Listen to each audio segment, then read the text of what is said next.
सुनाओ Keynes technology limited, अब देखिए 3,618 का प्राइसिंग हमें देखने को मिला एंड कल 12% की तेजी देखने को मिली थी एंड उसके बाद थोड़ा सा कूल ऑफ, थोड़ा सा यहाँ पर ना पॉज देखते हुए देखने को मिल रहा है। Hi this is Dev and watch trader story. क्या कहानी दोबारा स्टार्ट होने वाली है केन्स की एंड यहाँ पर इन्वेस्टर्स यही जानना चाहते हैं कि मुझे ये प्राइस वापस से कब मिलेगा, कब ये मेरा 8,000 का प्राइसिंग जो है वो दोबारा देखने को मिलेगा एंड जो मेरा यहाँ पर ना बाइंग है और एटलीस्ट उस प्राइस तक या उससे थोड़ा सा रिटर्न लेकर मैं कैसे भी करके एग्जिट करूं। बट कहानी सिंपल है, यहाँ पर आपके सामने जो भी करेक्शन है उसका रीज़न आपको पता ही है। बिकॉज ऑफ अगर आप देखोगे कितना टाइम आप पैसा दे रहे थे इस कंपनी को, आई मीन जितना ये कमा रहे थे उससे कितना गुना आप पैसा दे रहे थे, ये किसी को दिखे ही नहीं एंड आज की डेट में उसका हर्जाना भुगत रहे हो, तो ये आपके सामने काफ़ी बड़ी बात रखी जाती है। एक्चुअल में अब सैमिको का स्टोरी चल रहा था, जाहिर सी बात सबको इंटरेस्ट था, किसे इंटरेस्ट नहीं होगा। बट यहाँ पर अब क्या होना है, अब इस चार्ट पर क्या देखने को मिल रहा है, जब Q1 के नंबर्स आएंगे तब आपको क्या देखने को मिलेगा। बट अभी जो है ना सबसे इंपॉर्टेंट बात ये देखकर बहुत सारे लोगों को काफ़ी एक्साइटमेंट होता होगा, काफ़ी आप जो है कहते होंगे कि यार करेक्शन बहुत ज़्यादा हो चुका है केन्स के अंदर एंड 12 ट्रेलिंग मंथ के हिसाब से 28% का कंपाउंडेड प्रॉफिट ग्रोथ है। उसके कंपैरिजन एक साल में आपका स्टॉक जो है वो -35% का नेगेटिव रिटर्न पर रखा हुआ है। अब मेरे लिए इनफ हो चुका है, ये करेक्शन जो है वो बहुत हो चुका है, राइट। ये बातें जो है इस चीज़ को देखकर, इस स्टोरी को देखकर ना वो समझ में आता होगा, इस पिक्चर को देखकर समझ में आता होगा। बट एक ट्विस्ट ये भी है, वो मैं आपको बताता हूँ कि भैया यहाँ पर ना अभी Q1 की डेट आई नहीं है, आने वाली है बट अभी Q1 की डेट नहीं है। बट अगर आप नंबर्स देखेंगे तो नंबर्स कोई यहाँ पर ना ज़्यादा पोटेंशियल वाले नहीं थे, बट स्टॉक जो है वो बहुत बुरी तरीके से तोड़ा था एंड आज दुनिया भर में ना वही सारी चीज़ें चल रही हैं जो आपके स्टॉक में चल रहा है। आपका स्टॉक मल्टीपल टाइम भागा कंपेयर टू उसकी अर्निंग की। अब वैल्यूएशन इतनी ज़्यादा हो चुकी थी कि जब अर्निंग्स आ रही थी तो वो अर्निंग्स आपको कैचअप नहीं कर पा रही थी एंड यही खामियाजा जो है स्टॉक में गिरावट लेकर आए एंड यही दुनिया भर में चल रहा है। साउथ कोरिया या फिर कहीं की भी बात कर लो, अब तो वो यूएस तक आ चुकी है बात एंड अब देखा जा रहा है, अब वैल्यूएशन पर नजर आ रही है कि बॉस अर्निंग्स तो कहाँ पर है बट वैल्यूएशन कहाँ पर है, क्योंकि अब कमाने की जगह नहीं बची है।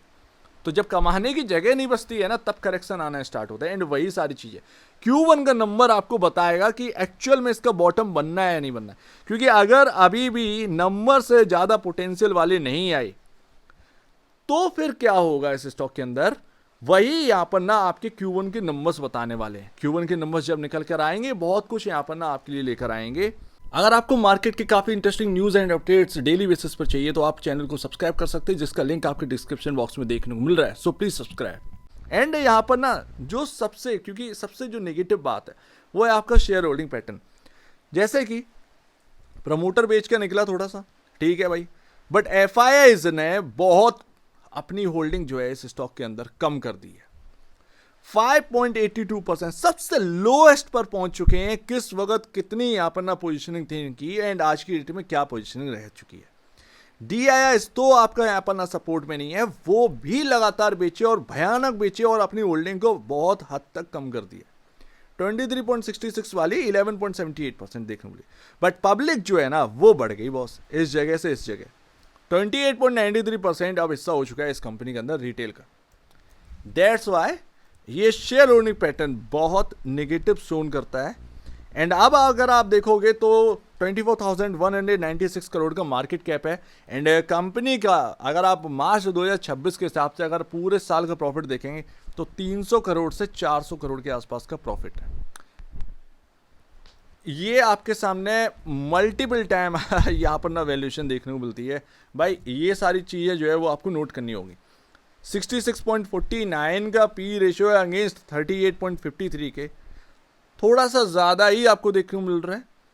और अगर ध्यान रखिएगा मार्केट जब भी इंडस्ट्री पी से हाई पर आपका पी रेशियो रखती है तो आपसे एक्सपेक्टेशन भी ज़्यादा रखती है। अगर आपको बॉटम जानना है तो उसके Q1 के नंबर काइंडली वॉच करिएगा, उसको पढ़िएगा अच्छी तरीके से, तब आपको समझ में आए स्टॉक के अंदर बॉटम बनना है नहीं। क्योंकि ये जो FIIs जा रहे हैं वो वापस भी आ जाएंगे, ये जो DIIs जा रहे हैं वो वापस भी आ जाएंगे, ये जो स्टॉक का आपका गिरा है वो वापस रिकवर भी हो सकता है। स्टॉक मार्केट है, यहाँ पर सब कुछ पॉसिबल है।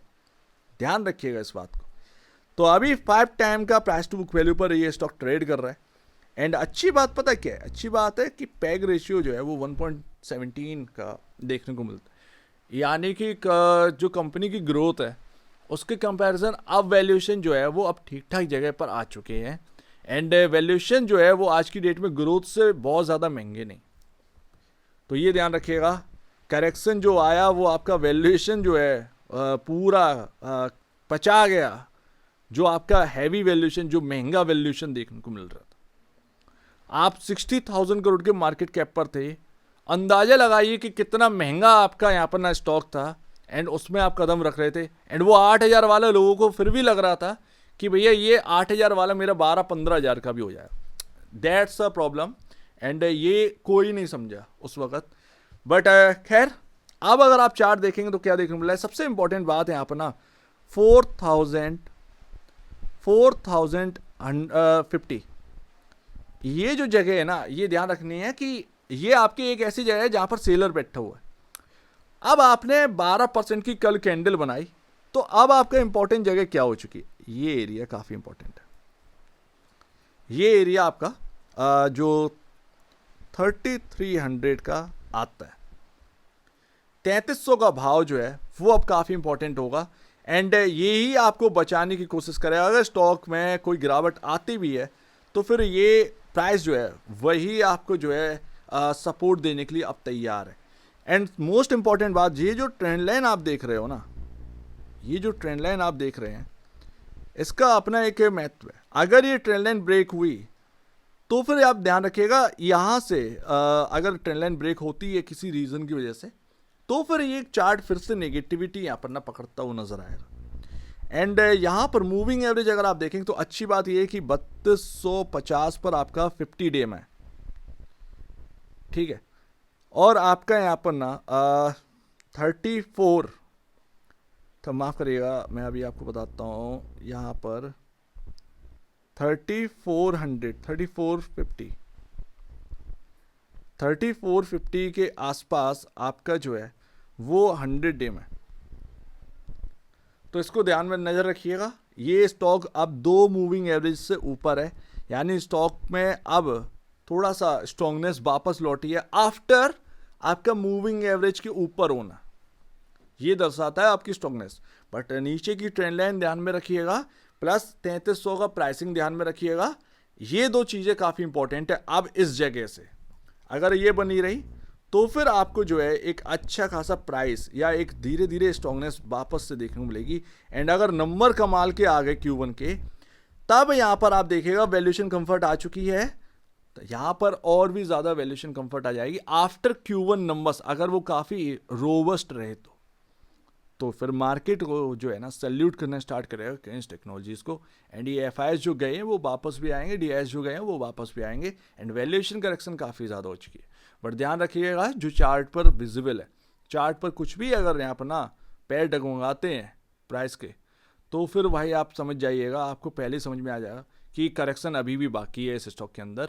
एंड अगर ये स्ट्रॉन्गनेस वापस से बनी रही तो फिर जाहिर सी बात है ये लेवल टिके रहेंगे। तो लेवल का टिकना काफ़ी इंपॉर्टेंट है चार्ट के हिसाब से। बाकी वैल्यूएशन करेक्शन वो काफ़ी ज़्यादा हद तक हो चुका है, बट Q1 के नंबर्स का दम जो है वो चाहिए ही है मार्केट को। मार्केट ज़रा सा भी बर्दाश्त नहीं करेगा अगर आपने ज़रा सा फीके नंबर भी दे दिए तो कब नंबर आएंगे ये देखते हैं। बट केन्स टेक्नोलॉजीज अब वैल्यूएशन के हिसाब से एक अच्छी जगह पर आ चुके हैं, एंड प्राइस करेक्शन जो होना था वो हो चुके। अब एक नई स्टोरी यहाँ से शुरुआत हो सकती है केन्स के अंदर, बट वो डायरेक्शन जो है वो क्वार्टरली नंबर से ही आपको देने वाले हैं। सो उम्मीद है काफ़ी कुछ आपको समझ में आया होगा। एक बार निवेश से पहले या बेचने से पहले अपने ब्रोकर एडवाइस से जरूर सलाह लीजिएगा। खुद की स्टडी करेगा, उससे बेहतर कुछ भी नहीं है। खुद की स्टडी मस्ट है, तो आप दीजिए मुझे वीडियो देखिए बहुत